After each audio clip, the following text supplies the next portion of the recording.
చెప్తున్నా, cinema flop అయిపోయింది, utter flop అయిపోయింది. నాగార్జున ఇలా ఎందుకు సినిమా తీస్తున్నా అని చెప్పేటోళ్ళు ఉంటారు కొంతమంది.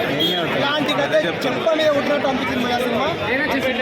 సినిమాలో క్లైమాక్స్ ఇంత నాకు అన్నిటి కాదన్న, real story, real life story. Raju అనే ఒక వ్యక్తి శ్రీకాకుళంలో జీవించే ఒక ఆ వ్యక్తి రియల్ లైఫ్ స్టోరీ అన్న ఇది. ఆ సినిమా చూస్తూ ఉంటే క్లైమాక్స్లో కన్నీళ్ళు వచ్చేస్తాయి. సాయి పల్లవి గారి యాక్టింగ్ అయితే వేరే లెవెల్ అన్న. క్యూన్ ఆఫ్ తెలుగు ఇండస్ట్రీ అని చెప్పుకోవచ్చు అన్న. మరో లేడీ పవర్ స్టార్ చెప్పుకోవచ్చు అన్న. ఎంత బాగుందన్న సినిమా. ఇలాంటి సినిమా ఇలాంటి సాంగ్స్ ఎలా ఉన్నాయి? బీజిఎం సార్ ఏం దాగి కొట్టరు సార్, ఏ కోటర్ దాగి కొట్టరు, ఏ వాటర్ దాగి కొట్టరు తెలియదు. నేను బుజ్జి తల్లి నేను వచ్చేస్తున్నాను కదా కాస్త నవ్వవే అంటే అందరు పిచ్చెక్కిపోతారు నా సినిమా. స్క్రీన్ మీద విజువల్స్ సీన్స్ వేరే లెవెల్ ఉంటాయి అన్న. ఇంకొకసారి నేను 2 గంటల సినిమా చూస్తాను. అంతా చూసిన తర్వాత కూడా తగ్గదన్నా, మస్తు తగ్గదన్నా, సాయి పల్లవిని చూడాలనుకుంటే ఆ ఉత్సాహం తగ్గదన్నా సినిమాలో. ఆ మామూలుగా అంటే మామూలు లేదన్నా, హీరోయిన్ కాదన్నా,